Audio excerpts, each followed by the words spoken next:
अधर मुरली बजाइया की आरती कृष्ण कन्हैया की। अधर मुरली बजाइया की आरती कृष्ण कन्हैया। अधर मुरली बजाइया की आरती कृष्ण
যেভাবে শ্রীমদ ভাগবত সপ্তাহ জ্ঞান যজ্ঞের প্রবচন করেছিলেন সেই ক্রম অনুসারে আজ হলো তাহার পঞ্চম দিবস।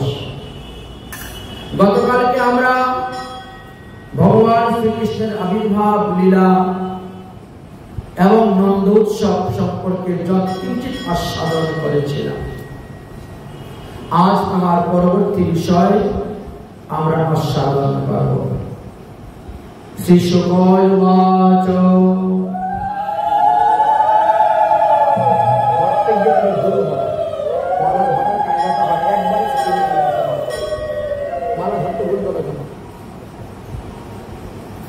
নন্দ আত্মজ উৎপন্নে জাতাল্লাদা মহামুনা আবয় বিপ্রানন্দ বিস্নাতম স্নাতম শুচি অলঙ্কৃতম। আদরণীয় সুখদেবজি বললেন যে নন্দ আত্মজ উৎপন্নে। আচ্ছা, আত্মজ কাকে বলা হয়? নিজের ঔরসজাত সন্তানকে বলা হয় আত্মজ। যদি আপনার ঔরসের দ্বারা আপনার স্ত্রীর গর্ভে সন্তান না হয়, যদি অন্য কারো কাছ থেকে আপনার স্ত্রী সন্তান নিয়ে আসেন, তাহলে সেই সন্তানকে বলা হয় ক্ষেত্রজ পুত্র। আত্মজ পুত্র, ক্ষেত্রজ পুত্র, পালিত পুত্র, দত্তক পুত্র, বরজ পুত্র, ধর্মজ পুত্র, মন্ত্রজ পুত্র, এইভাবে পুত্র হয় 7 প্রকার। 7 প্রকার পুত্রের মধ্যে যে কোনো এক প্রকার পুত্র আপনার থাকা চাই। যদি না হয় অপুত্রস্য গতি নাস্তি স্বর্গ নৈবেচ নৈবচ, সে ব্যক্তি স্বর্গেও যেতে পারবে না। গোলকধাম বৈকুণ্ঠ ধাম যাওয়া দূরের। এটি আমার কথা নয়, এটি গরুড় পুরাণের কথা। তাই যেন তেন প্রকারেণ পুত্র উৎপাদয় কারে, যেভাবে হোক এই 7 প্রকার পুত্রের মধ্যে 1 প্রকার পুত্র আপনি রাখবেন। ওটা গৃহস্থ জীবনের কথা, সন্ন্যাসীদের জন্য নয়। সন্ন্যাস গ্রহণ করলে পরে তার তো শ্রাদ্ধ পিণ্ডিদানের কিছু প্রয়োজন হয় না, পুত্রেরও দরকার নেই। সুখদেব গোস্বামী মহারাজ পরীক্ষিতের কাছে বসুদেবের পুত্র কৃষ্ণের জন্মলীলার কথা স্পষ্টভাবে বর্ণন করেছেন। আমরা গতকালকে আস্বাদন করেছি। কারণ বসুদেবের সঙ্গে বা বসুদেবের পুত্র কৃষ্ণের সহিত পরীক্ষিত মহারাজের একটা ভালো সম্পর্ক ছিল, সম্বন্ধ ছিল। এই জন্য খুব ভালোভাবে তার জন্মলীলার কথা বর্ণন করেছেন। তবে মধ্যে মধ্যে শুধুমাত্র ইঙ্গিতের দ্বারা তিনি নন্দনন্দন শ্রীকৃষ্ণের জন্মলীলার কথা বর্ণন করেছেন। কারণটা কি ছিল? কারণ হলো সুখদেবের অন্তরে যখন নন্দনন্দ শ্রীকৃষ্ণের লীলা মাধুর্য সিন্ধু উচ্চরিত হয়ে উঠত, তখন আর হৃদয়ে প্লাবিত করে ফেলতেন না, ধরে রাখতে পারতেন না। তাই তিনি কেবল ইঙ্গিতের দ্বারা নন্দনন্দন কৃষ্ণের লীলা কথা বর্ণন করে গিয়েছেন, যাতে পরীক্ষিত বুঝতে না পারে। কারণ হলো যে এই লীলাটা তো কেবল ব্রজ উপাসক যারা তাদেরই অনুভবের বিষয়, অন্য কারো নয়। তাই সুখদেবজি ইঙ্গিতময় বাক্যের দ্বারা বলছেন যাতে পরীক্ষিত মহারাজ বুঝতে না পারে এই লীলা ব্রজবাসীদের ব্রজরূপী ব্রজ। তার 15টি প্রমাণ দিয়েছেন আমাদের গোস্বামীগণ যে মা যশোদা যমজ সন্তান প্রসব করেছিলেন, একটি পুত্র সন্তান আর একটি কন্যা সন্তান। মা যশোদার ঘরে যে পুত্র এসেছিলেন তিনি হলেন অনাদি আদি গোবিন্দ, আর দেবকীর ঘরে যে পুত্র এসেছেন তিনি হলেন বিষ্ণু। তিনি কৃষ্ণ নন, তিনি ছিলেন বিষ্ণু। দেবকীর পুত্র রূপে বিষ্ণু এসেছিলেন, মা যশোদার পুত্র রূপে কৃষ্ণ এসেছিলেন। তো বিষ্ণু হলেন ভগবানের শ্রীকৃষ্ণের বিলাস মূর্তি, এই জন্য সেখানে তিনি চতুর্ভুজ রূপে প্রকট হয়েছিলেন। ভক্তি রসামৃত সিন্ধুতে লেখা আছে এই দাপর যুগে 3 জন কৃষ্ণ লীলা করেছেন। মথুরার কৃষ্ণ আলাদা, বৃন্দাবনের কৃষ্ণ আলাদা এবং দ্বারকার কৃষ্ণ আলাদা ছিলেন। একজন হলেন পূর্ণ, একজন হল পূর্ণতর, আর একজন হলেন পূর্ণতম। দ্বিতীয় প্রমাণ দিলেন পদ্মপুরাণ উত্তরখণ্ডে সদাশিব এবং নারদ মুনির সংবাদ। সেখানে আলোচনা হয়েছে দ্বারকার কৃষ্ণ ছিলেন 14 কলা, মথুরার কৃষ্ণ হলেন 15 কলা, আর বৃন্দাবনে নন্দনন্দন কৃষ্ণ হলেন 16 কলা। তৃতীয় নম্বর প্রমাণ দিলেন যে পৃথিবী যখন ব্রহ্মা আদি দেবগণকে নিকটে গিয়ে ক্ষীর সাগরে ক্ষীরোৎসাহী বিষ্ণুকে প্রার্থনা করেছিলেন যে কংসের অত্যাচারে আমি জর্জরিত, অতএব আপনি পৃথিবী থেকে অবতীর্ণ হন। তখন ভগবান বিষ্ণু বলেছিলেন অত অহং অংশ ভাগেন দৈবকী পুত্র সৌরয়ে। তখন ক্ষীরোৎসাহী বিষ্ণু বললেন যে আমি এক অংশে দেবকীর পুত্র রূপে কি অবতীর্ণ হইব কংসকে বধ করার জন্য। এই জন্য দেবকীর পুত্র হলেন ক্ষীরোৎসাহী বিষ্ণু। চতুর্থ প্রমাণ দিলেন শ্রীমদ ভাগবত মহাপুরাণে দশম স্কন্ধে 2য় অধ্যায় 16 নম্বর শ্লোকে আবিবেশ অংশ ভাগেন মন আনক ধুন্দুবি, এই শ্লোকের টিকা করতে গিয়ে বললেন ভগবান বলছেন যে আমি অংশ রূপে দেবকীর পুত্র হয়ে জন্মগ্রহণ করিব। 5 নম্বর প্রমাণ দিলেন হরিবংশ পুরাণ হইতে দে নামনি নন্দ ভাজ্যায়া যশোদা দেবকী কৃত্রিম। বললেন যে যশোদার 2টা নাম ছিল, যশোদার আসল নাম ছিল দেবকী আর ডাক নাম ছিল যশোদা। তিনি সবাইকে যশ প্রদান করতেন বলে তাকে যশোদা বলে ডাকা হতো। এবং সত্যকাম অদ্ভুতা এবং দেবকম শিরসে মা গয়া। বলছেন এই দুজনের মধ্যে বড় সত্য ভাব ছিল, সতীভাব ছিল দুজনের মধ্যে। নন্দপত্নী যশোদা 2টি নাম ছিল, এটা প্রমাণ পাওয়া গেল। তারপরে কি বললেন দেবকী যেমন অসম্পূর্ণ গর্ভ অবস্থায় সন্তান জন্ম দিয়েছেন ঠিক তেমনি ভাবে যশোদাও দিয়েছেন, অর্থাৎ 8 মাসে তাদের সন্তান জন্ম হয়েছিল। এখন কোন দেবকীর গর্ভে স্বয়ং ভগবান এসেছেন বোঝা বড় মুশকিল। দুজনের নামই দেবকী ছিল। বসুদেবের স্ত্রীর নামও দেবকী, নন্দ মহারাজের স্ত্রীর নামও দেবকী। ওনার ডাক নাম হলো যশোদা, আসল নাম ছিল দেবকী। তাই 6 নম্বর শ্লোকের প্রমাণ তখন দিলেন 6টি। 6 নম্বর প্রমাণে বললেন ভাগবতের দশম স্কন্ধের 3য় অধ্যায় 8 নম্বর শ্লোকের টিকাতে দেখবেন বিষ্ণু দেবরূপিণ দৈবকম আরিষ্টাত। ভগবান দেবতারূপী দেবকীর গর্ভে আবির্ভাব হয়েছিলেন। দেবতা রূপী দেবকীর গর্ভে আবির্ভাব হয়েছিলেন। অতএব দেবতা রূপী দেবকী হলে যশোদা রানী। 7 নম্বর প্রমাণ দিলেন যে বসুদেব যখন তিনার নিজের পুত্রকে গোকুলে নিয়ে মা যশোদার পাশে রেখেছিলেন, তখন যশোদারও একটা পুত্র ছিল, কিন্তু যুগমায়ার কারণে, যুগের প্রভাবে তিনি ওই পুত্রকে দেখতে পারেন নাই। যখন ওই পুত্রকে রাখলেন তখন 2 কৃষ্ণ এক হয়ে গিয়েছিলেন, যার কারণে পরের দিন সকালে যশোদার 2 পুত্র হয়েছে বলে কেউ দেখতেই পেল না। তৃতীয় প্রমাণ দিলেন 8 নম্বর, 8ম প্রমাণ। যখন কংসের হাত থেকে যুগমায়া উড়ে চলে গেলেন, তখন কংস একটা কথা বলেছিলেন। কি বলছিলেন? অদৃশ্য অনুজা বিষ্ণু।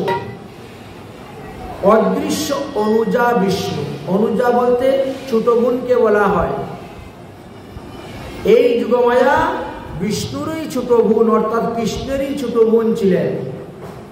তার দ্বারা প্রমাণিত হলো যশোদা যমজ সন্তান জন্ম নিয়েছিলেন, আগে কৃষ্ণ জন্ম নিয়েছে আর পরে যুগমায়ার জন্ম নিয়েছে, এই জন্য অনুজা বলা হয়েছে, অনুজা বিষ্ণু।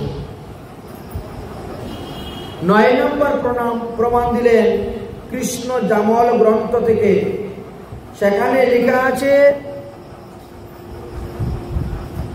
বসুদেব সুতং শ্রীমান বাসুদেব কিলাত্মনম লীলো নন্দ সুতে রাজন ঘনে সৌদামিনী যথা।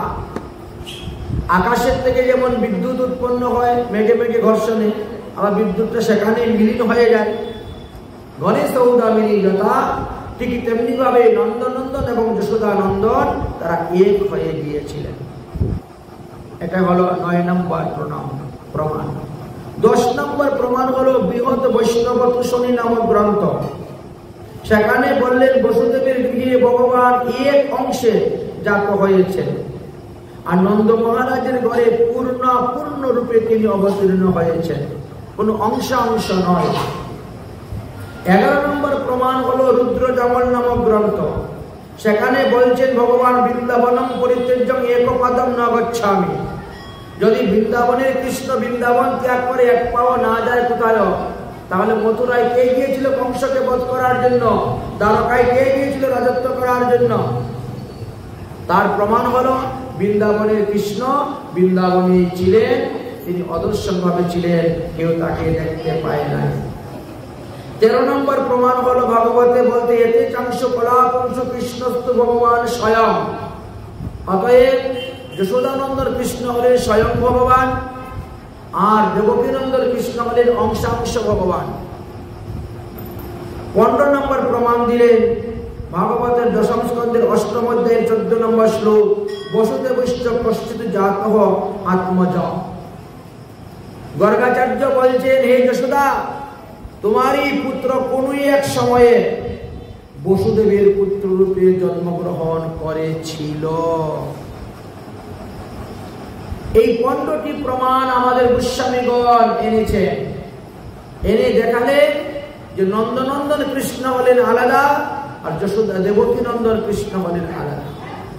আমাদের মহাজনগণ সর্বদা আমাদেরকে ইঙ্গিত দিচ্ছে কি, ভজ রে মন শ্রীনন্দের নন্দন অভয় চরণার বিন্দরে। তাহলে মহাজনগণ কি বলছে? মহাজনগণ আমাদেরকে বলছে নন্দনন্দন শ্রীকৃষ্ণের উপাসনা করো। আমাদের মহাজনগণ কখনো বলেন নাই যে দ্বারকার কৃষ্ণের উপাসনা করো, কখনো বলেন নাই যে বসুদেবের পুত্র কৃষ্ণের উপাসনা করো। সর্বদাই আমাদেরকে বলছে যে নন্দন কৃষ্ণের উপাসনা করো। এটাই আমাদের মহাজনগণের মত, মহাজনগণের পথ। তাই আমরা নন্দনন্দন শ্রীকৃষ্ণের উপাসনা করে থাকি। আমাদের মহাজনগণ বলছেন, আমার ব্রজেন্দ্র নন্দন ভজে যে জন সকল জীবন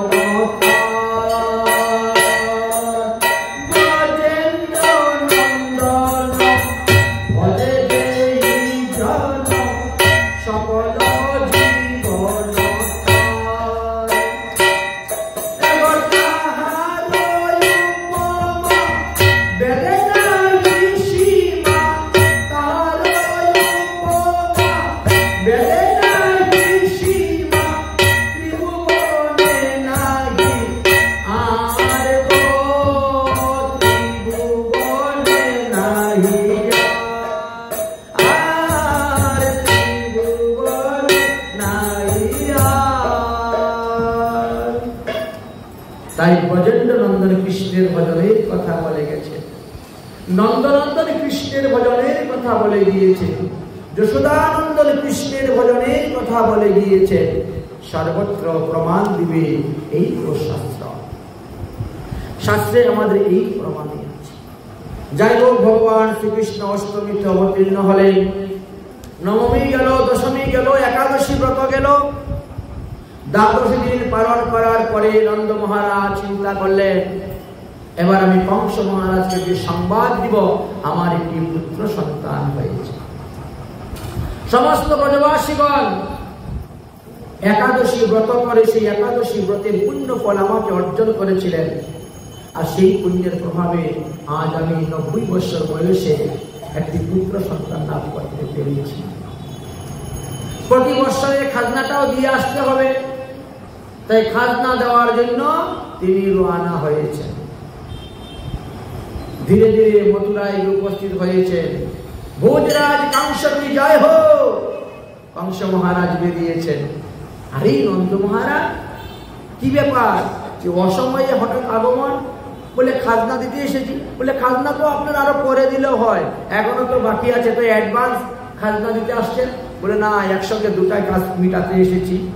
গত অষ্টমী দিন রাত্রে আমার এক পুত্র সন্তান হয়েছে, ব্রজবাসীদের একাদশী ব্রতের ফলে প্রাপ্ত হয়েছে, তাই একটি পুত্র সন্তান হয়েছে, সেই আনন্দ সংবাদ আপনাকে দিতে আসলাম, আর আগামী বছরের খাজনাটা এখনই দিয়ে চলে গেলাম। আপনার পুত্র সন্তান হয়েছে তো আনন্দের কথা, ভবিষ্যতে তো আপনার পুত্রই সেখানে রাজা হবে, অতএব তোমার পুত্রকে আমি রাজ সম্মানে এখনই ভূষিত করলাম, এই গলার মুক্তার হার তোমার পুত্রের জন্য উপহার দিলাম।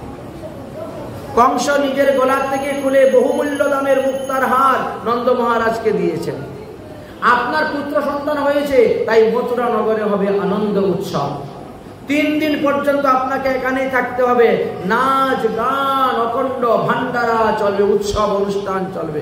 আপনার পুত্র সন্তান হয়েছে, আমরা আনন্দ উৎসব করব। এমন ভাবে মিষ্টি মিষ্টি কথা বলে তিনাকে অতিথ্য স্বীকার করাইয়া অতিথি গৃহে পাঠাই দিলেন। আর এইদিকে পুতনা আদি রাক্ষসীদেরকে পাঠিয়েছেন, যাও তোমরা গ্রামে গ্রামে নগরে নগরে যে শিশু হত্যা করে আসো। এক পুতনাকে পাঠিয়েছেন একেবারে সোজা গোকুলে, গোকুল মহাবনে যাও নন্দ বাবার আলয়ে। অষ্টমী দিন রাত্রে নন্দ বাবার পুত্র সন্তান হয়েছে, তাকে মেরে আসতো। যে মেঘে আসতে পারবে তাকে আমি বহুমূল্য ধন উপহার দিব। পুতনা রাক্ষসী খুব সুন্দর ভাবে সেজে গুজে রওনা হয়েছে। বহু প্রকার মায়াবিদ্যা জানেন তো, সেই মায়াবিদ্যায় নকল রূপ ধারণ করলেন। দেখলে মনে হবে স্বর্গ থেকে কোনো দেবকন্যা এসেছে, গায়ের থেকে সুগন্ধ বেরোচ্ছে, হাতের মধ্যে বীণা নিয়ে মধুর স্বরে গান করে করে কত নাচ গান অঙ্গি ভঙ্গি করে তিনি যাচ্ছেন। গিয়ে নন্দ গোকুলে উপস্থিত হচ্ছে।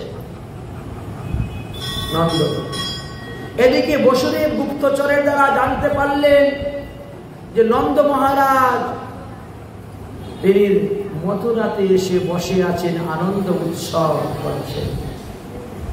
এক গুপ্তচরকে পাঠাইলেন, তুমি তাড়াতাড়ি গিয়ে নন্দ মহারাজকে বলো উপবনে গিয়ে আমার সঙ্গে দেখা করার জন্য। আমি চাষার রূপ ধারণ করে জঙ্গলে যাব লাকড়ি কাটতে, ওখানে যেন নন্দ মহারাজ যান আমার সঙ্গে দেখা করার জন্য। সেইভাবে গিয়েছেন। নন্দ মহারাজকে জিজ্ঞাসা করলেন, আপনার ছেলে কেমন আছে? খুব ভালো। আমার ছেলে কেমন আছে? তাও ভালো। কিন্তু আপনি এখানে থাকাটা ভালো নয়। আপনি জানেন না কংসের চক্রান্ত, 15 দিনের মধ্যে যত সন্তান জন্মগ্রহণ করেছে এবং করবে সবাইকে হত্যা করার জন্য পুতনা আদি রাক্ষসীকে পাঠিয়েছে। আপনার মথুরায় থাকা উচিত নয়, আপনি তাড়াতাড়ি আপনার গৃহে গমন করুন। তিনি বলছেন, আমি বলিষ্ঠ বলিষ্ঠ সৈন্য রেখে এসেছি, আমার ছেলের তো গতি করতে পারবে না।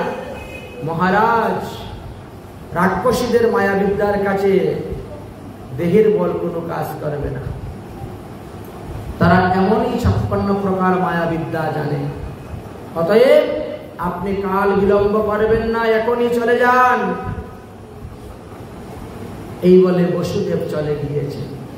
নন্দ মহারাজ উপবন থেকে এসে কংসের কাছ থেকে বিদায় নিতে গিয়েছেন, বিশেষ জরুরি কাজ, আমাকে এখনই যেতে হবে নন্দালয়ে। কংস বলছে আজকে কোনো অবস্থায় যেতে পারবেন না, গেলে আগামী করলে সকালবেলা যাবেন। আর কি না না সকালবেলা গেলে হবে না, এখনই যেতে হবে। তবে যাবেন তো বিকালে যাবেন। বড় রাজা আদেশ মানতে হবে। আর ঠিক ওদিকে পুতনা রাক্ষসটি খুব সুন্দর রূপ ধারণ করে অঙ্গভঙ্গি করতে করতে গিয়ে উপস্থিত হয়েছে নন্দালয়ে। যশোদা, ও যশোদা, রোহিণী কোথায় গো? আরে যশোদার নাকি একটা লাল্লা হয়েছে, তো ছেলেটাকে দর্শন করতে এসেছি গো, দেখাও দেখাও দেখাও। মা যশোদা বেরিয়েছে। আপনি কে গো? আপনাকে তো চিনতে পারলাম। আরে মা, তুমি আমাকে চিনবে কেমন করে? আমি তো ওই গ্রামের ব্রাহ্মণের পত্নী। আমরা তো সচরাচর সব জায়গায় আসি না। তাছাড়া বিয়ের পরে তো আমি তপস্যা করতে চলে গিয়েছিলাম হিমালয়ে। হিমালয়ে ব্রহ্মার তপস্যা করেছি প্রায় 100 বৎসর। আর তোমার বয়স মাত্র 85 বৎসর। তুমি আমাকে দেখবে কোথা থেকে? 100 বৎসর তো আমি ব্রহ্মারই তপস্যা করেছি, তুমি আমার কোথা থেকে দেখবে? আমার তপস্যায় সন্তুষ্ট হয়ে ব্রহ্মা আসলেন আমাকে বরদান দেওয়ার জন্য। আমি বললাম, হে ব্রহ্মাজি, আমার স্তন দুগ্ধ যে বালক পান করবে সে হবে পৃথিবীর মধ্যে শ্রেষ্ঠ বীর। তাকে কেউ যুদ্ধে পরাজিত করতে পারবে না। সে হবে মহাবলশালী, মহাবুদ্ধিমান। সে হবে নিরূপ। তার সামনে শুধু রোগ সুখ ব্যাধি আসবে না, জরা মৃত্যু থেকে মুক্ত হয়ে সে অমর হয়ে যাবে। এমন বর আমাকে দিন। ব্রহ্মা বলছেন তথাস্তু। সেই বর প্রাপ্ত হওয়ার পরে গতকালকে রাত্রে বাড়িতে এসে উপস্থিত হয়েছি। আর আসার পরে শুনতে পেলাম যে আমাদের নন্দ মহারাজের একটি পুত্র সন্তান হয়েছে। তাই আমি ভাবলাম আমার জীবনের কঠোর তপস্যার সর্বপ্রথম ফল আমি আমার নন্দ মহারাজের ছেলেকে দান করব। দাও দাও যশোদা, তোমার ছেলেকে আমার কুলে দাও। এমন অঙ্গভঙ্গি করে কথা বলছে, মা যশোদা একেবারে সত্য বলেই মেনে নিয়েছেন। ভগবান শ্রীকৃষ্ণ একবার মাত্র পুতনার মুখের দিকে তাকিয়ে পট করে চোখ মিজে নিয়ে চোখ ফিরিয়ে নিয়েছেন, আর তার মুখের দিকে আর তাকালেন না। পরীক্ষিত মহারাজ জিজ্ঞাসা করলেন, গুরুদেব, ভগবান শ্রীকৃষ্ণ কেন চক্ষু বন্ধ করে নিলেন? সুখদেব বলছেন, ভগবান তো নরলীলা করার জন্য এসেছেন। মনুষ্য দেহ মাশ্রিত, মানুষের মতো দেহ ধারণ করে এসেছেন নরলীলা করার জন্য। আর এই জন্য তিনি ওই মানুষের মতো অভিনয় করছেন, পুতনাকে দেখে চোখ মুজে নিয়েছেন। সুখদেব পরীক্ষিত বলছেন, গুরুদেব, এটা আসল সিদ্ধান্ত নয়। তিনি কাকষ্টিকে দেখে ভয় পাবেন কেন?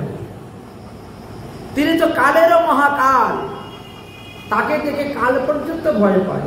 আর তিনি পুতনা কাকষ্টিকে দেখে ভয়ে চোখ মুজবেন, বালকের মতো স্বভাব করবেন, এটা হতে পারে না। এর পিছনে অন্য কোনো কারণ আছে বলুন। তখন বলছেন, ভগবান শ্রীকৃষ্ণ চক্ষু বন্ধ করে মনে মনে চিন্তা করছেন, আমি পৃথিবীতে যতবার অবতীর্ণ হয়েছি সবাই আমার মুখে মাখন মিষ্টি দিয়েছে, কোন অবতারে কেউ কোনোদিন বিষ মুখে দেয় নাই। এইবার পুতনা রাক্ষসী এসেছে আমার মুখে বিষ দেওয়ার জন্য। অতএব বিষ খাওয়ার অভ্যাসটা আমার নেই, বিষ খাওয়ার অভ্যাস আছে মহাদেবের। সমুদ্র মন্থনে কালকুট বিষ উঠেছিল, উনি পান করেছিলেন, তার বিষ খাওয়ার অভ্যাস আছে।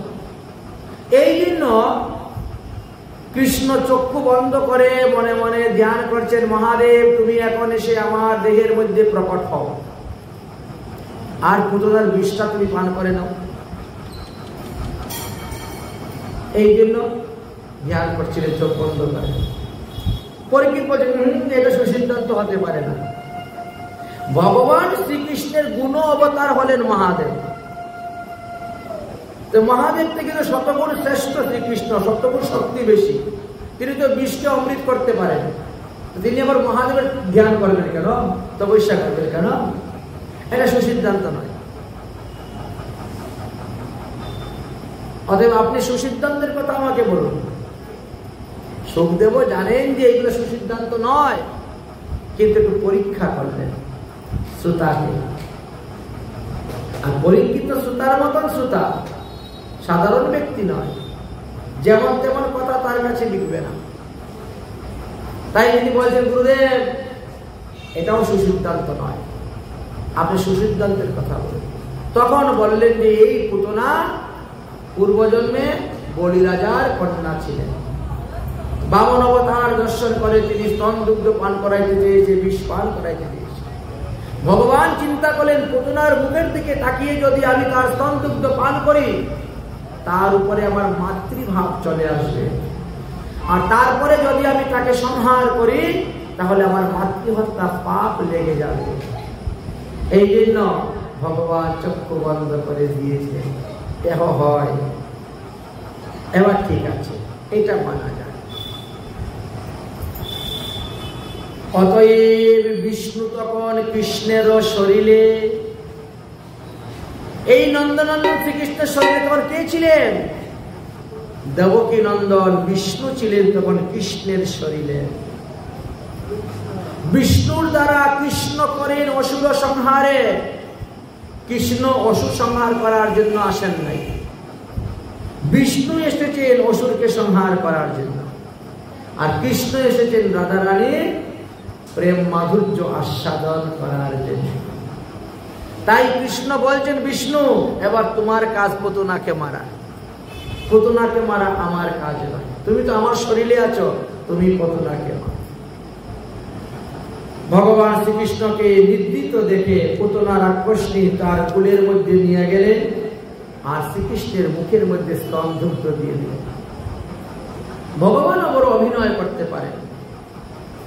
দুই করে স্তন ধরিয়া ভগবান চিবুক করিয়া তবে দিলা এক টান, এমন ভাবে টান দিলেন স্তন সহ প্রাণটা কি পান করে নিলেন।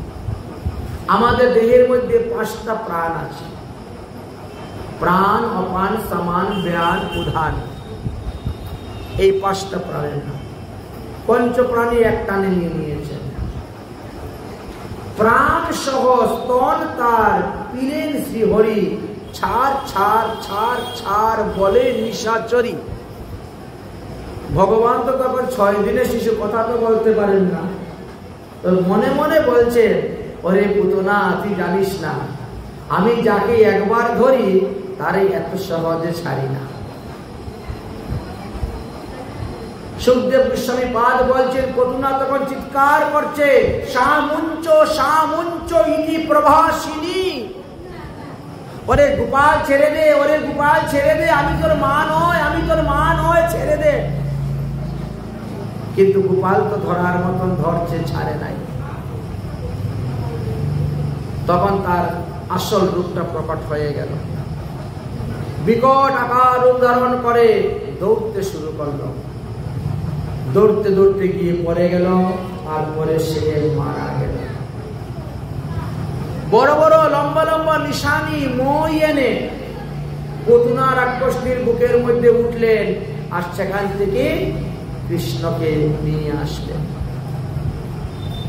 বাৎসল্য প্রেমের পরাকাষ্ঠা ব্রজগোপীগণ, বয়োজ্যেষ্ঠ ব্রজগোপীগণ বলছেন, রাক্ষসী তাকে নিয়ে গিয়েছিল সর্বনাশ, একে এখন পঞ্চামৃত পঞ্চগব্যে স্নান করাও। পঞ্চামৃত দুধ, দই, ঘি, মধু আর আখের রস, এই 5টাকে বলা হয় পঞ্চামৃত। আর পঞ্চগব্য গুময়, গোমূত্র, দুধ, দই, ঘি। এই পঞ্চামৃত এবং পঞ্চগব্যে তাকে স্নান করাইলেন। দ্বাদশঙ্গে তিলক রচনা করে দিলেন। মন্ত্র বলে গোপালের সমস্ত অঙ্গ বন্ধন করতে শুরু করলেন। ঝাড় ফু দিতে শুরু করলেন, যাতে আর কোনো অসুবিধা নিতে না পারে। মন্ত্রটা ভাগবতে দেওয়া আছে। ভাগবতের দশম স্কন্ধের 6ষ্ঠ অধ্যায় যখন আপনারা খুলবেন তখন ওখানে মন্ত্রগুলা দেখতে পাবেন 30 নম্বর শ্লোক থেকে দেওয়া আছে। যদি আপনাদের ছেলেরা, ছোট ছোট ছেলে মেয়েদের নজর লাগে, ভয় পায়, ডরায়, শরীর খারাপ হয়, ঘুমের ঘরে চিৎকার মেরে জেগে উঠে, তাহলে ওখানে 42টা মন্ত্র আছে। এই 42টা মন্ত্রের দ্বারা আপনারা ফু দিবেন। ওম ক্লিং অজ ভগবানায় নমঃ, তুমি আমার গোপালের চরণদ্বয় রক্ষা করো। ওম ক্লিং মণিমানায় নমঃ, তুমি আমার গোপালের জানদ্বয় রক্ষা করো। ওম ক্লিং যজ্ঞ পুরুষায় নমঃ, তুমি আমার গোপালের উরুদ্বয় রক্ষা করো। ওম ক্লিং উচ্চিতায় নমঃ, তুমি আমার গোপালের কীর্তিদেশ রক্ষা করো। ওম ক্লিং হয়গ্রীবায় নমঃ, তুমি আমার গোপালের উরুদেশ রক্ষা করো। ওম ক্লিং কেশবায় নমঃ, তুমি আমার গোপালের হৃদয় রক্ষা করো। ওম ক্লিং ঈশায় নমঃ, তুমি আমার গোপালের বক্ষস্থল রক্ষা করো। ওম ক্লিং সূর্যায় নমঃ, তুমি আমার গোপালের কণ্ঠদেশ রক্ষা করো। ওম ক্লিং বিষ্ণুবে নমঃ, তুমি আমার গোপালের বাহুদ্বয় রক্ষা করো। ওম ক্লিং উরুক্রমায় নমঃ, তুমি আমার গোপালের মুখমণ্ডল রক্ষা করো। ওম ক্লিং ঈশ্বরে নমঃ, তুমি আমার গোপালের মস্তক রক্ষা করো। ওম ক্লিং চক্রধারিণী নমঃ, তুমি আমার গোপালের অগ্রভাগ রক্ষা করো। ওম ক্লিং গদাধারিণী হরি নমঃ, তুমি আমার গোপালের পশ্চিম দিক রক্ষা করো। ওম ক্লিং অশীধরায় মধুসূদনায় নমঃ, তুমি আমার গোপালের ডান পাশ রক্ষা করো। ওম ক্লিং ধনুর্ধরায় অর্জুনায় নমঃ, তুমি আমার গোপালের বাম পাশ রক্ষা করো। এরকম করে করে 49টি মন্ত্র আছে। যখন মন্ত্র বলে ফু দিচ্ছেন আর গোপাল খিলখিল করে হাসতেছেন, খিলখিল করে হাসছেন। পরীক্ষিত মহারাজ বলো, কি ব্যাপার, ভগবান হাসছেন কেন? শুনতে বলে হাসবে না? ভগবানের নামের দোয়াই দিয়ে ভগবানকে ঝাড়ু দিচ্ছে, ফু দিচ্ছে, তা হাসবে না তো কি করবে? ভগবান হাসবে না, আমার নামের দোয়াই দিয়ে আমারই শরীর রক্ষা বন্ধন করতেছে, আমারই ফু দিচ্ছে, ঝাড়তেছে। এই জন্য ভগবান কিলকিল করে হাসছেন। ওই স্থানে 49টা মন্ত্র পাবেন। একেবারে 10 দিক থেকে আরম্ভ করে, 10 ইন্দ্রিয় থেকে আরম্ভ করে সমস্ত অঙ্গ প্রত্যঙ্গের নাম দেওয়া আছে। এদিকে নন্দ মহারাজ ছুটছেন পাগলের মতন, মথুরা থেকে নন্দ গোকুলে আসতেছেন। দেখেন জঙ্গলের মধ্যে প্রচুর লোকের ভিড়, হাজার লোকের ভিড়। এত ভিড় কিনে বলে এক রাক্ষস নিয়ে এসেছিল আপনার ছেলেকে তুলে নিয়ে যাওয়ার জন্য। দৈবক্রমে রাক্ষসটিটা পরে মারা গিয়েছে, তোমার গোপাল বেঁচে গিয়েছে। সর্বনাশ! বসুদেব তো তাহলে ত্রিকালদর্শী। বসুদেব যে বলেছিল সত্যিই তো বলেছিল। সমস্ত আদ্যমন্ত ঘটনা শুনলেন। এত বড় অসুরের শরীরটাকে কেমন করে চিতার মধ্যে তোলা যাবে? অতএব ডুম জাতীয় নিচু জাতির লোকদেরকে বললেন, একে কেটে টুকরো টুকরো করো। 100টা খণ্ড করা হয়েছিল তার দেহকে কেটে। 100টা চিতা জ্বালিয়ে তার উপরে যখন তোলা হলো, তখন সেই ধুমার থেকে সুগন্ধ বেরোতে শুরু হলো। সুগন্ধ বেরোতে শুরু হলো। ভগবান শ্রীকৃষ্ণচন্দ্র তার স্তন দুগ্ধ পান করেছেন বলে তাকে মাতৃগতি দিয়ে দিলেন। যাও, তুমি আমাকে দুগ্ধ পান করেছ, যাও তুমি বৈকুণ্ঠে যাও, মাতৃগতি তোমাকে দিলাম। পুতনা মাতৃগতি পেয়ে যখন বৈকুণ্ঠে প্রবেশ করবেন, দ্বারপাল বলছে, খবরদার পুতনা, তোকে আমরা বৈকুণ্ঠে ঢুকতে দিব না। তুই আমার গোবিন্দকে বিষ পান করাইতে গিয়েছিলে, অরে নিশাচরী, তোকে ঢুকতে দিব না। ভগবান এক অংশে নন্দালয়ে অবস্থান করতেছেন, আরেক অংশে বৈকুণ্ঠে চলে গেছেন। এই দ্বারপাল, আমি যাকে মাতৃগতি দিয়ে মাতৃ সম্মান দিয়ে পাঠিয়েছি, তোরা তাদেরকে রাখছিস কেন? রক্ষা ছাড়, দরজা ছাড়। গেট খুলে দিল। তাহলে ভগবান কত বড় কৃপাময় দেখেন। ওহো পাকিস্তান স্তনকালকূটাম জিজ্ঞাসায়াপায়সপাদখীলম লুবে গতিধাতা চিত্তাং ততুঘন্নাম কংবা দয়ালু শরণাহম ব্রজে। ভগবান শ্রীকৃষ্ণের মতন দয়ালু কেউ নেই। যাকে বিষ পান করাইতে আসলো আর তাকে তিনি মাতৃগতি দিয়ে দিলেন। এমনই দয়ার ঠাকুর আমার শ্রী গোবিন্দ। দেখতে দেখতে ভগবান শ্রীকৃষ্ণের বয়স 3 মাস হয়ে গিয়েছে। কংস এবার প্রেরণ করলেন শকটাসুর নামে অসুরকে। একাদশী ব্রত তাই ফল মূল শকট মানে গরুর গাড়ি ভর্তি করে এনে রেখেছেন। ঘর দরজা পরিষ্কার করবেন একাদশী উপলক্ষে। তাই গোপালকে ওই গাড়ির নিচে শয়ন করিয়ে দিয়ে খেলনা টেলনা দিয়ে অনেক বাচ্চাদেরকে বলছে তোরা বসে খেলাধুলা কর, আমি ঘর দরজা পরিষ্কার করে আসি। এমন সময় ওষুধ এসে বসে গেল শকটের উপরে। এমন ভাবে ভার হতে শুরু হয়েছে, কৃষ্ণ দেখলেন একটু পরে তো আমি মরে যাব। দুগ্ধ পানির ছলনা করে গোপাল দুই পা দিয়ে পা দুইটাকে নাড়তেছেন আর কান্না করতেছেন। করতে করতে এমন জোরে লাথি মেরেছেন, এক লাথিতে শকট সহ শকটাসুর আকাশে উড়ে গেল। সেখান থেকে পরে শকটাসুর মারা গেল। 1 বৎসর বয়সে তৃষ্ণাব্রত অসুরকে পাঠাইলেন। ভগবান সেই তৃষ্ণাব্রত অসুরকেও বধ করলেন। এইভাবে দেখতে দেখতে ভগবান শ্রীকৃষ্ণের বয়স 2 বৎসর হয়ে গেল। ভগবান শ্রীকৃষ্ণচন্দ্রকে দেখতে দেখতে 1 বৎসর। এবার ভগবান শ্রীকৃষ্ণের নামকরণের জন্য বড় চিন্তার মধ্যে পড়লেন। তাই গর্গাচার্যকে পাঠিয়েছিলেন। গর্গাচার্য এসেছিলেন এবং গোপালের নামকরণ করলেন কৃষ্ণ। কেন? বলছেন ককার শব্দ উচ্চারণ করলে জন্ম মৃত্যুর হাত থেকে মুক্তি লাভ হইবে, ঋকার উচ্চারণ করলে অতুল দাস্যতা লাভ হইবে, মদিনাশকার উচ্চারণ করলে গোবিন্দের সঙ্গে অচলা ভক্তি লাভ হইবে, নকার উচ্চারণে গোবিন্দের সঙ্গে মিলন হইবে, আর বিসর্গ উচ্চারণে সারূপ্য মুক্তি লাভ হইবে। তাই কৃষ্ণ রাখলেন। কৃষ্ণ শব্দের বহু অর্থ তাহা নাহি মানি, ব্রজেন্দ্র নন্দন রাধা রমন এই মাত্র জানি।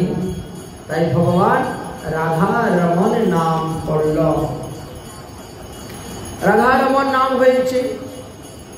এদিকে মা যশোদা চিন্তা করছেন যে আমার গোপালকে মারার জন্য কত পশু দৈত্য দানব কতভাবে রূপ ধারণ করে আসে, অতএব তাকে এখানে রেখে যাওয়া যাবে না, আমি যেখানে যাব সঙ্গে করে নিয়ে যাব।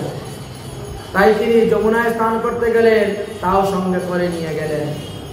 গোপালকে যমুনার তীরে বসিয়ে যমুনায় স্নান করতে গেছেন। পৃথিবী দেবী প্রকট হয়ে গেছেন। হে প্রভু, আপনি অবতীর্ণ হয়েছে, আজ আমি আপনাকে দর্শন করে কৃতার্থ হলাম, ধন্য হলাম। তবে আপনাকে আমি কি দিব? সারা বিশ্ব ব্রহ্মাণ্ডের মালিক আপনি। ভগবান তখন এক মুষ্টি মাটি তুলে নিয়ে খেয়ে নিলেন। এটাই হলো তোমার দেওয়া, এটাই হলো তোমার পাওয়া। যখন মাটি খেয়েছিল অন্যান্য গোপীরা দেখেছে, দেখে বলছেন ও যশোদা দেখো তোমার ছেলে মাটি খাচ্ছে। মা যশোদা দৌড়ে এসে বলছেন আরে গোপাল, আমি তোকে অত দধি দুগ্ধ ননি খেতে দিই, এতে কি তোর পেট ভরে না? তুই মাটি খাচ্ছিস কেন? ভগবান মুখ ফিরিয়ে নিয়েছেন। ভয়ে ভীত হয়ে প্রভু মায়ের কহে বাণী, মাটি নাহি খাই আমি শুনব জননী। তুমি মাটি খাও নাই, তাহলে তুমি পিছন দিকে তাকিয়ে কথা বলছো কেন? তুমি আমার মুখের দিকে তাকিয়ে কথা বলো, তাহলে বুঝবো যে তুমি মাটি খাও নাই। ভগবান তখন মুখের দিকে তাকালেন, তাকিয়ে বলছেন দেখো আমি মাটি খাইনি। মুখ হা করো। যখন ভগবান হা করলেন, সমস্ত বিশ্ব ব্রহ্মাণ্ড মুখের মধ্যে দেখিয়েছিলেন। আজও পর্যন্ত সেই স্থানের নাম ব্রহ্মাণ্ড ঘাট। 84 ব্রজমণ্ডল পরিক্রমা করার সময় ওই ব্রহ্মাণ্ড ঘাট দর্শন করা যায়। গোপালের আপদ বিপদের চিন্তা, গোপালের সুস্থ রাখার জন্য মা যশোদা চিন্তাহরণ মহাদেব স্থাপন করেছিলেন শিবলিঙ্গ। সেখানে পূজা করেছিলেন মা যশোদা। আজ পর্যন্ত সেই চিন্তাহরণ মহাদেব শিবলিঙ্গ অবস্থান করতেছে সেই তাৎপর্য হইতে যমুনার তীরে। যাই হোক, দেখতে দেখতে ভগবান শ্রীকৃষ্ণের বয়স এখন 3 বৎসরের কাছাকাছি হয়ে গেছে। অনেক ভাইয়ের বন্ধু এসে জুটেছে। তার মধ্যে এক বন্ধু হলেন, নাম হলো মধুমঙ্গল। মধুমঙ্গল বলছে গোপাল, তুই যখন ছোট ছিলে তখন গর্গাচার্য এসেছিলেন তোর নামকরণ করার জন্য। তোর নামকরণ করার পরে তোর পুষ্টি বিচার করেছেন, আর পুষ্টি বিচার করার পরে বলছে কৃষ্ণ বড় হইলে একটা মস্ত বড় চোর হবে। ভাই তুই তো অনেক বড় হয়ে গেছিস, তুই চুরি করবে কখন? কৃষ্ণ বলছেন আমি চুরি করবো কেন? আমার ঘরে কিশোর বাপ, আমি নন্দ রাজার ছেলে, আমি চুরি করতে যাব কেন? কিসের অভাব? আমি কি চুরি করবো? বলে মাখন চুরি করবে? মাখন তো আমার ঘরে কত, 9 লক্ষ গাভী, 9 লক্ষ গাভীর দুধ প্রতিদিন আসে আমার ঘরে, কত দধি দুগ্ধ মাখন ননি, আমি আবার মাখন চুরি করতে যাবো কেন রে? মধুমঙ্গল বলছে চুরি করে খাওয়ার স্বাদই আলাদা। একবার চুরি করে খেয়ে দেখিস কি স্বাদ। চুরি করা মানে কি? মানে এমন ভাবে নিয়ে খেতে হবে যাতে কেউ দেখতে না পায়, এর নাম হলো চুরি করা। অন্যের দ্রব্যটা আমি নিয়ে যাব কিন্তু সে দেখতে পাবে না, ওটার নামই হলো চুরি করা। আচ্ছা ঠিক আছে ভাই, ঠিক আছে, তো তোরা শিখিয়ে দে কিভাবে চুরি করতে হয়। ওরা শিখিয়ে দিল চুরি করা। ভগবান তো কোনো জন্য চুরি করেন নাই, মানে এই জন্য সকালে ধরতেছে চুরি করা শেখানোর জন্য, শিখিয়ে দে কিভাবে চুরি করতে হয়, শেখাল। দেখ গোপাল, চুরি করার পরে যদি ধরা না করিস তবে হলো পাটকা চুর। ধরা পড়লে তাকে পাটকা চুর বলা হয় না। চুরি বিদ্যা বড় বিদ্যা, থাকলে বিদ্যা ধুমাধম, তখন কিন্তু কেউ ছাড়বে না। ঠিক আছে, গোপাল ভালো করে বুঝে শুনে গেলেন। রাত্রিবেলা সারাদিন খেলাধুলা করেছেন, টই টই করে পাড়ায় ঘুরে ঘুরে, রাত্রিবেলা ঘুমিয়েছেন। মধ্যরাত্রে ঘুম ভেঙে গেছে, মনে হয়েছে আর সকালে যে বলছিল চুরি করার কথা, দেখলো যে মা যশোদা একবারে নাক ডেকে ঘুমাচ্ছেন, রোহিণী মা নাক ডেকে ঘুমাচ্ছেন। বাহ! আস্তে আস্তে গোপাল উঠেছেন, দেখলেন ঘরের কোণার মধ্যে টিপ টিপ করে একটা প্রদীপ জ্বলতেছে, ঘিয়ের প্রদীপ, একেবারে পুজিয়ে নিভিয়ে দিয়েছেন। অন্ধকার ঘরের মধ্যে হাঁড়ি থেকে সরাটা নামিয়ে দিয়ে চপচপ করে মাখন খেতে শুরু করে দিয়েছে। এবার রোহিণী মায়ের ঘুমটা বড় পাতলা ঘুম, ওই চপচপ শব্দ শুনে ঘুম ভেঙে গেছে। আরে যশোদা যশোদা, দেখ দেখ ঘরে মনে বিড়াল ঢুকেছে রে, মাখন খেয়ে নিচ্ছে, শব্দ শোনা যাচ্ছে। যশোদা তাড়াতাড়ি ঘুমের থেকে উঠেছেন, ততক্ষণে কৃষ্ণ এসে চুপচাপ ঘুমিয়ে পড়েছেন। প্রদীপ জ্বালিয়েছেন, দেখেন মাখন এদিক ওদিক সব পড়ে আছে, মাখনের হাড়ি খোলা। আহারে, মাখনের হাড়িটা বন্ধ করতে মনে নেই, বিড়াল ঢুকেছিল, সব মাখন নষ্ট করে দিল। বিড়ালের উচ্ছিষ্ট, ওটা তো আর কোনো ভোগ লাগবে না, কারো ফেলে দিতে হবে, এতগুলো মাখন নষ্ট হলো। যশোদা এসে আবার ঘুমিয়ে পড়েছে। মধ্যরাত্র তো, চোখের মধ্যে প্রচন্ড ঘুম, ঘুমের নেশা, সারাদিন কাজকর্ম করেছে। ভোরবেলা হতে না হতে দুগ্ধ নদী আসতে শুরু হয়েছে, দাসদাসীদের হাল্লা খুল্লা শুরু হয়ে গেছে, দৌড়ে চলে গেছেন কাজ করতে। রোহিণী একটু বেলা করে ঘুমের থেকে উঠেছেন, উঠে দেখেন গোপালের হাতের মধ্যে মাখন, মুখের মধ্যে মাখন। মা যশোদা, রোহিণী মা বলছেন, গোপাল তুই কি রাত্রিবেলা মাখন চুরি খেয়েছিস? না না, মেয়ে নেই মাখন খায়া। তোর হাতের মধ্যে মাখন কেন রে? ও এই দেখো, মা আমাকে সূর্যকান্ত মণির একটা আংটি পরিয়ে দিয়েছেন না, ওই আংটিটা যখন আমার হাতের মধ্যে থাকে তখন হাতটা বড় জ্বালা হয়। সারাদিন টই টই করে পাড়ায় পাড়ায় ঘুরে বেড়াই, খেলাধুলা করি, সেই সূর্যের তাপ যখন পরে আংটির মধ্যে বড় জ্বালা যন্ত্রণা হয়। তাই রাত্রিবেলা আমি কি করেছি, ওই হাতটা মাখনের ভিতরে ঢুকিয়ে রেখেছিলাম, আমি কিন্তু মাখন খাইনি। বলে তাহলে তোমার মুখের মধ্যে মাখন কেন?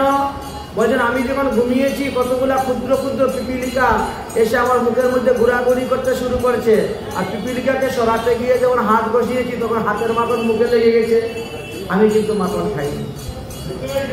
এমন সুন্দর অভিনয় করে মিথ্যাটাকে এত সুন্দর সত্যি করে দিলেন যে সত্যি গোপাল মাখন খায়। সকালের কাছে গেলেন, গিয়ে সমস্ত ঘটনা বললেন। সকারা বললো, ভাই তাহলে তুই পাটকা চোর হয়ে গেছিস এক রাত্রির মধ্যে, আসলে তোর পুষ্টির মধ্যে লেখা আছে তুই যে মস্ত বড় চোর হবে, তাই এক রাত্রি পাটকা চোর হয়ে গেলি, ওদের আমরা একটা সৌরবিদ্যা প্রসারণ মন্ডল করব, আর তার সেনাপতি হবে তুমি। এই বলে এবার মাখন চুরি লীলা আরম্ভ হলো সবাইকে নিয়ে। অনেক গোপীদের ঘরে মাখন চুরি করতে যান, গোপীরা কেউ ধরতে পারে না, মা যশোদার কাছে এসে বিচার দেন। মা যশোদা বিশ্বাস করেন না। মা যশোদা বলেন, তোদের ঘরের ছেলে পেলেরাই মাখন খায় আর মিথ্যা মিথ্যা আমার ছেলের নামে বদনাম দিস, অর্থাৎ যেদিন তোরা হাতে নাতে ধরে এনে দিতে পারবে সেই দিন আমি মনে করবো যে আমার ছেলে তোদের ঘরে মাখন চুরি করতে যায়।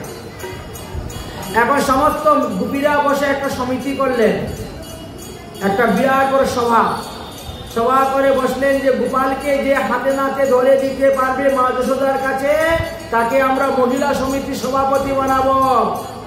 অতএব সবাই চেষ্টা করে ধরার জন্য, যে ধরতে পারবে সেই মহিলা সমিতির সভাপতি হবে। সভাপতি পাওয়ার পদের লোভে সবাই তখন তৈরি গোপালকে ধরার জন্য। ঘরের ভিতরে মাখন রেখেছি, কার মধ্যে মাখন রেখে দরজা জানালা খুলে রেখে লুকিয়ে থাকতেন গোপালকে ধরার জন্য। তাও গোপাল দৌড়ে পালাতো। নটখট নটখট নন্দ কিশোর, মাখনে খাবে ও মাখনে চোর। নটখট নটখট নন্দ কিশোর, মাখে ও মাখনে চোর। নটখট নটখট নন্দ কিশোর, মাখনে খাবে ও মাখনে চোর।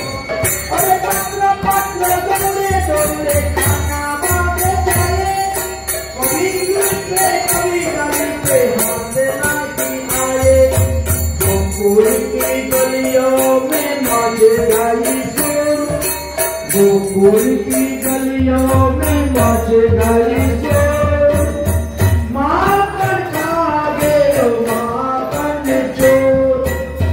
माखन खागे माखन चोर। नटखट नटखट नंद किशोर, माखन खागे माखन चोर। माखन खागे माखन चोर। नटखट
মা যশোদা মনে মনে চিন্তা করলেন, সবাই যখন এসে বিচার দিচ্ছে তাহলে নিশ্চয়ই আমার গোপাল মাখন চুরি করে খাচ্ছে।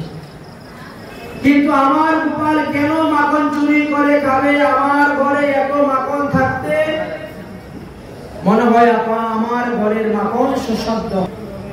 কেন সুস্বাদু হয় না? কারণ অনেকগুলি গাভী, অনেকগুলি বড় বড় হাড়ি, অনেক অনেক পুরানা হাড়ি, অনেক দধি দুগ্ধ, এই জন্য সুস্বাদু করে তৈরি করা হয়। যাদের ঘরে অল্প স্বল্প আছে তাদের ঘরে সুস্বাদু হয়। এই জন্য মা যশোদা নতুন হাড়ি কিনে আনলেন, নতুন দুগ্ধ বসাইলেন, তিনি নতুন ভাবে বড় সুন্দর করে দধি পাকলেন। ভগবান কৃষ্ণচন্দ্র গেলেন এবং সেখানে গিয়ে তিনি সেই লীলা আরম্ভ করলেন। ওমা, আমার ক্ষুধা লেগেছে, আমাকে খেতে দাও। যশোদা বলছেন, এখানে আসো বাপ নীলমণি। নীলমণি গিয়েছেন, দধির ভাণ্ড ধরে ফেলেছেন, মা গোপালকে নিয়ে দুগ্ধ পান করাচ্ছেন। এমন সময় দুগ্ধ তলিয়ে পড়ে যাচ্ছে, তাই ভগবান শ্রীকৃষ্ণ ছেড়ে দিয়ে তিনি গেলেন দুগ্ধ রক্ষা করতে। গোপালেতে রাগ করলো, একটা নোড়া দিয়ে বাড়ি মারলে দধির হাড়ি ভেঙে গেল। 2 পয়সার মাটির হাড়ি ভেঙে গেছে বলে গোপাল ভয়ে ভীত হয়ে দৌড়তে শুরু করলেন। ঘরের ভিতরে গিয়ে উপস্থিত হয়েছে লুকাবেন, তখন বান্দরকে দেখলেন, দেখে মনে হচ্ছে হারে এই বানরের সেনার দ্বারা আমি সীতাকে উদ্ধার করেছিলাম, লঙ্কা জয় করেছিলাম, তখন আমি বনবাসী রাম ছিলাম, কিছুই তাদের খেতে দিতে পারি নাই, আজ আমি তাদেরকে মাখন খেতে দিব। তাই তিনি মাখনের হাড়ি নিয়ে বসলেন আর বানরদেরকে খেতে দিতে শুরু করেছেন। মা যশোদা আসলেন, এসে দর্শন করলেন, দেখে তিনি রেগে গেলেন এবং গোপালকে ধরার জন্য চেষ্টা করলেন। গোপাল উদুকুল থেকে নেমে দৌড়তে শুরু করলেন। অনেকক্ষণ দৌড়াদৌড়ির পর মা যশোদা গোপালকে ধরতে পারলেন। রশি দিয়ে বাঁধার চেষ্টা করলেন, 2 আঙ্গুল রশি কম হয়ে গেল। তারপরে অনেক চেষ্টা করলেন, তাতেও বাঁধতে পারলেন না। পরীক্ষিত মহারাজ জিজ্ঞাসা করলেন, গুরুদেব 2 আঙ্গুল রশি কম হওয়ার কারণ কি ছিল? 1 আঙ্গুল হলো ভক্তের পরিশ্রম ভজনে, আরেক আঙ্গুল হলো ভগবানের কৃপা। এই 2 এক হলেই 2 আঙ্গুল জোড়া লেগে যায়। মা যশোদার জিদ, আমার পেটের ছেলেকে যদি আমি বাঁধতে না পারি তাহলে কে আমাকে বাঁধবে? তাই গোপালকে বাঁধার জন্য চেষ্টা করলেন। দেখিয়া মায়ের শ্রম প্রভু দয়াময়, আপনার বন্ধন প্রভু আপনি শিলয়। তাই মায়ের পরিশ্রম দেখে ভগবান নিজেই বন্ধন স্বীকার করে নিয়েছিলেন। তাই ভগবানের এক নাম হয়ে গেল দামোদর। বলো দামোদর ভগবান কি। গোপালকে একটা উদক ফুলের মধ্যে বেঁধে রেখে মা যশোদা চলে গেলেন। ভগবান শ্রীকৃষ্ণ সখাদেরকে বলছে, সখাগণ মাতা মরে পুত্র জ্ঞানে হীন আচরণ করতেছেন, আমাকে বন্ধন করেছেন, আমাকে আপনাকে বড় মানে আমার হীন মানে, সেই শুদ্ধ ভক্তির কাছে আমি বশ হয়ে যাই। তবে মায়ের বন্ধন অবস্থাতেও আমি আজ খেলাধুলা করবো তোমাদের সঙ্গে। উদককুলটা ফেলে দাও, উদককুলটা অঙ্গিনার এদিক থেকে ওদিকে টানবো, নিয়ে যাব, আর একটা নতুন খেলা হয়ে যাবে। ঠিক আছে, ফেললেন। কিন্তু ওই 2 বৃক্ষ নলকুবের এবং যমল অর্জুন ছিলেন, নারদমুনির অভিশাপে বৃক্ষ হয়েছিলেন, সেই 2 বৃক্ষের মধ্যে গিয়ে সেই উদককুলটা লেগে গেল। ভগবান শ্রীকৃষ্ণ বললেন, সখাগণ তোরা সবাই সরে যা, আমি এমন জোরে টান দিব, দেখবে এই উদককুলটা টানে বৃক্ষ 2টা উৎপাটন হয়ে পড়ে যাবে। কেউই বিশ্বাস করলেন না, কিন্তু ভগবান তাই করলেন। তাই করে দেখালেন। তখন অন্যান্য বালকগণ ভয়ে ভীত হয়ে দৌড়ে পলায়ন করলেন। করে নন্দ বাবার কাছে গেলেন, গোশালায় গিয়ে বলছেন, নন্দ বাবা 2টা বৃক্ষ উৎপাটন হয়ে পড়ে গেছে কৃষ্ণের উপরে, জানি না কৃষ্ণ বেঁচে আছে কিনা। এদিকে বৃক্ষ 2 জন থেকে নল কুবর মণিদ্রব্য বেরোলেন। নারদ মুনির কৃপাতে আমরা আপনার চরণ স্পর্শে বৃক্ষজনি থেকে মুক্ত হলাম, অতএব আপনাকে প্রণাম করবো, প্রদক্ষিণ করবো। ভগবান বলছেন, অত সময় নেই, যদি কেউ দেখে ফেলে তাহলে মুশকিল হয়ে যাবে। মানে আমি যে ভগবান এই কথা ব্রজের কেউ জানে না, আর আমি জানাতেও চাই না। আমি ব্রজবাসীদের কাছ থেকে এই বাৎসল্য প্রেম আস্বাদন করার জন্য মনুষ্য দেহ ধারণ করে এসেছি। অতএব তোরা তাড়াতাড়ি যা, ওই যে দিব্য বিমান আসতেছে, বিমানে বসে তোরা যা, উদ্ধার হয়ে যা। তখন তারা বিমানে বসে উদ্ধার হয়ে যাচ্ছে আর ভগবানের গুণগান কীর্তন করছেন। হে নাথ নারায়ণ হরি, হে নাথ নারায়ণ হরি, হে নাথ নারায়ণ হরি, হে নাথ নারায়ণ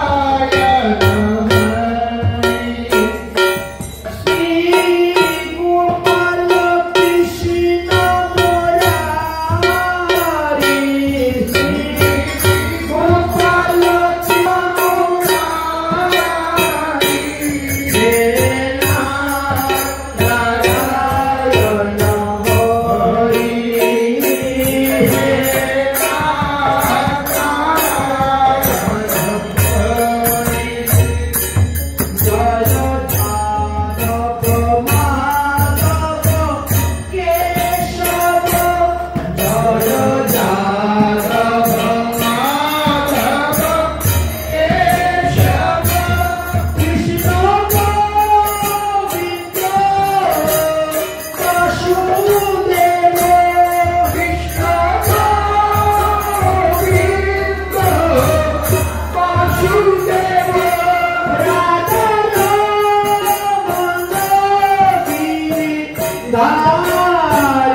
এইভাবে এবং তারা চলে গেলেন। এদিকে নন্দ বাবা দৌড়ে এসেছেন, এসে দেখেন দুই বৃক্ষের মধ্যে কানে গোপাল বন্ধন অবস্থায় পড়ে আছে। গোপালের বন্ধন খুলে দিয়েছেন। গোপাল বলছেন, বাবা আমি আর মার কাছে যাব না। নন্দ বাবা বলছেন, ঠিক ঠিক আছে বাবা, তোর আর মার কাছে থাকতে হবে না, আজ থেকে তুই আমার কাছে থাকবে। মা যশোদা মনে মনে জিদ করলেন, আমার পেটের ছেলে আমাকে মা বলে ডাকবে না, আমার কাছে আসবে না, তাহলে আমিও সংকল্প নিলাম যতক্ষণ পর্যন্ত গোপাল আমাকে মা বলে ডাকবে না, আমার কোলে আসবে না, ততক্ষণ আমি অন্য জল গ্রহণ করব না। এই সংকল্প নিয়ে মা যশোদা দরজা বন্ধ করে ঘরের ভিতরে শুয়ে রইলেন। গোপাল চলে গেলেন গোশালায়। সারাদিন ঠই করে গোশালায় খেলাধুলা করলেন, রাত্রে ঘুমিয়ে মধ্যরাত্রে ঘুম ভেঙেছে। বলছে, ও মা, বাবা মা কোথায়? বলে, তোর মা তো রাজবাড়িতে, আমরা তো গোশালায়, চলো না বাবা মার কাছে যাবো, মনটা যেন কেমন কেমন লাগছে। সেই মধ্যরাত্রে দেখে আসলেন, মা মা দরজা খোলো বলে মা ডেকে মা যশোদার খুলে চলে গেলেন। এমনই আনন্দ স্কন্দ হলেন আমার গোবিন্দ। এবার গোপাল কড়া শাসন, তুই ঘর থেকে বেরোতে পারবি না, ঘরের বাইরে যাবি না। ওই দুষ্ট ছেলে পেলেদের সঙ্গে থেকে থেকে তুমি দুষ্ট হয়ে যাচ্ছ, সঙ্গ দোষে নষ্ট হয়ে যাচ্ছ, পথে যাওয়ার দরকার নেই। এদিকে এক গোয়ালি নিয়ে এসেছেন ফল বিক্রি করার জন্য, চন্ডালী।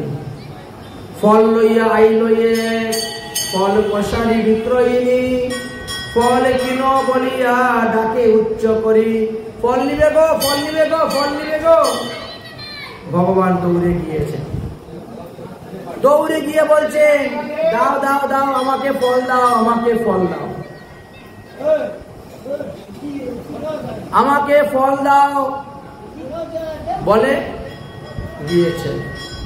ফল বিক্রয়ী বলছেন, তাহলে ফলের মূল্য দাও। ভগবান বলছেন, মূল্য আবার কাকে বলে? ফল বিক্রি বলে, বাবা তুমি ফল নিতে জানো আর ফলের মূল্য দিতে জানো না? ভগবান বলছেন, কোনোদিন তো কেউ আমার কাছে মূল্য চায় নাই। আমাকে সবাই মাখন খেতে দেয়, মিষ্টি খেতে দেয়, লাড্ডু খেতে দেয়, কত কিছু খেতে দেয়, কোনোদিন তো কেউ মূল্য চাই নাই আমার কাছে। তো আমি জানবো কেমন করে মূল্য কাকে বলে, কোন জিনিসের মূল্য কত? বলেন, দেখো এই জিনিস নিলে এত মূল্য, ওইটা নিলে এত মূল্য, ওইটা নিলে অত মূল্য। পয়সা তো আমার কাছে নাই, পয়সা নাই, ধান নিয়ে আসো, গম নিয়ে আসো। আমি ধানের বিনিময়েও ফল দেই, গমের বিনিময়েও ফল দেই, কাপড় চোপড়ের বিনিময়েও ফল দেই। ভগবান বলছেন, ধান তো আমাদের ঘরে অনেক আছে, যাও ধান নিয়ে আসতেছি। দৌড়ে গিয়ে দুই হাত একেবারে ধানের গুলার মধ্যে ঢুকিয়ে 2 মুঠ ধান নিয়ে দৌড়ে এসেছে। যদি আবার মানুষগুলো দেখতে পারে বিপদ আছে, দৌড়ে এসেছে। এসে 2 হাত পাতেছেন, ধান্য লইয়া আসিয়া পাতিলা 2 কর, ফল দেও বলিয়া মাগিলা গদাধর। দেও তো ফল দাও। আরে হাতটা তো খুলো, কতগুলো ধান এনেছে দেখি।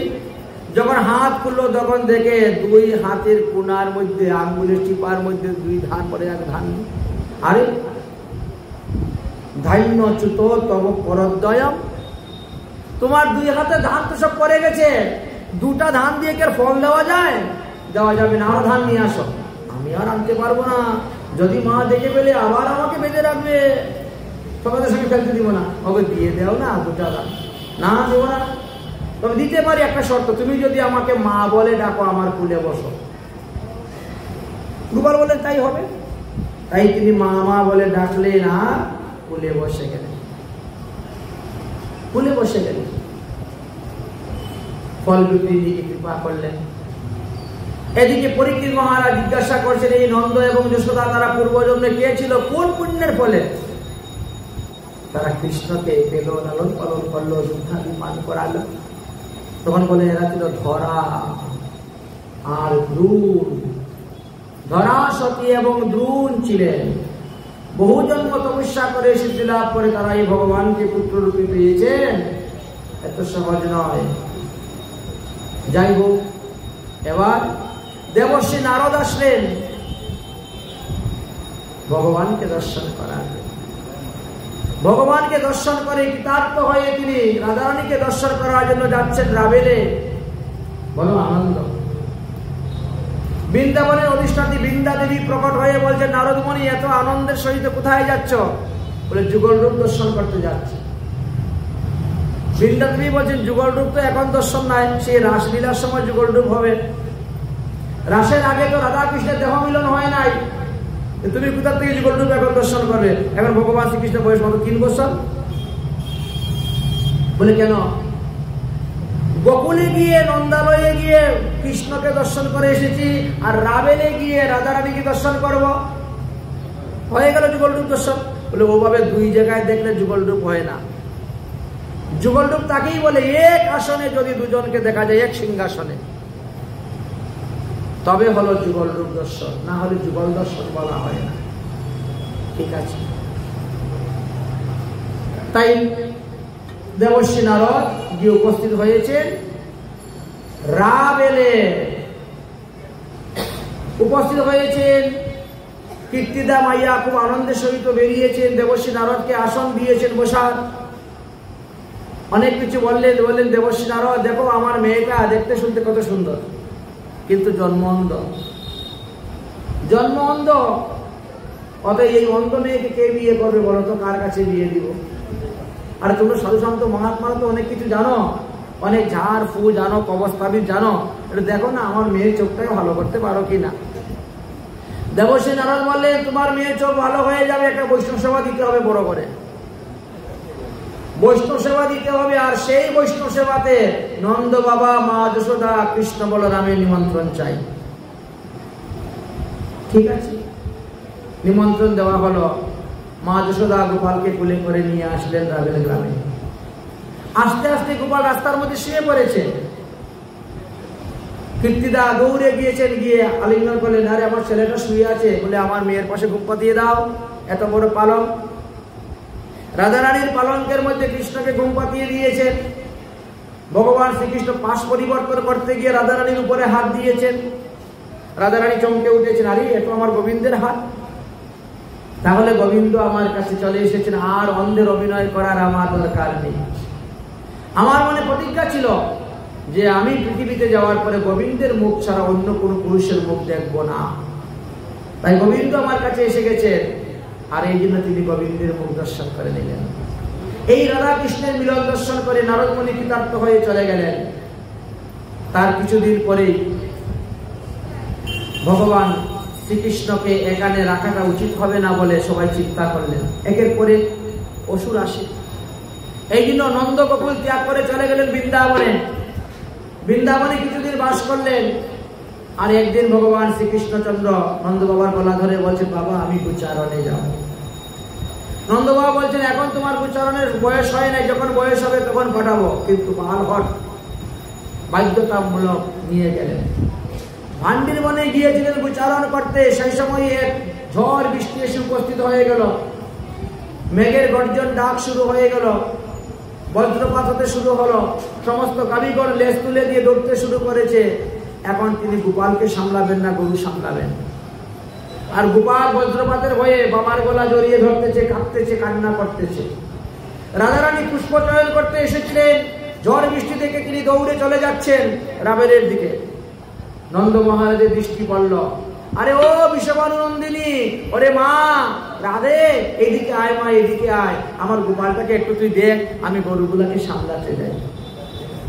গরুগুলাকে সামলানোর জন্য রাধারানীর কাছে গোপালকে দিয়ে চলে গিয়েছেন। আর এমন সময় ব্রহ্মা এসে উপস্থিত হয়েছেন।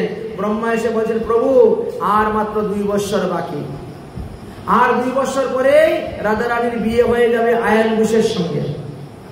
অতএব তার আগে আমি তোমরা দুজনের মধ্যে বিবাহ কার্য সম্পূর্ণ করে দেই। এই বলে ভান্ডির বনে, ভান্ডির বট বৃক্ষের নিচেতে রাধা কৃষ্ণের বিবাহ করে দিলেন ব্রহ্মা। ব্রহ্মাই রাধারানীকে কন্যাদানের কাজ করলেন, পরে গোবিন্দের সঙ্গে বিবাহ করে দিলেন।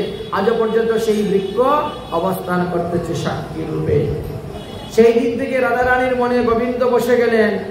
এই জন্য রাধারানী সবসময় শ্যামবর্ণের চুড়ি পরেন, শ্যামবর্ণের শাড়ি পরেন, শ্যামবর্ণের উড়না পরেন। সেই দিন থেকে রাধারানীর মনে গোবিন্দ বসে গেলেন। রাধা কি মন মে বস গই কুঞ্জ বিহারি, রাধা কি মন মে বস গই কুঞ্জ বিহারি, রাধা কি মন মে বস গই কুঞ্জ বিহারি, রাধা কি মন মে বস গই কুঞ্জ বিহাरी।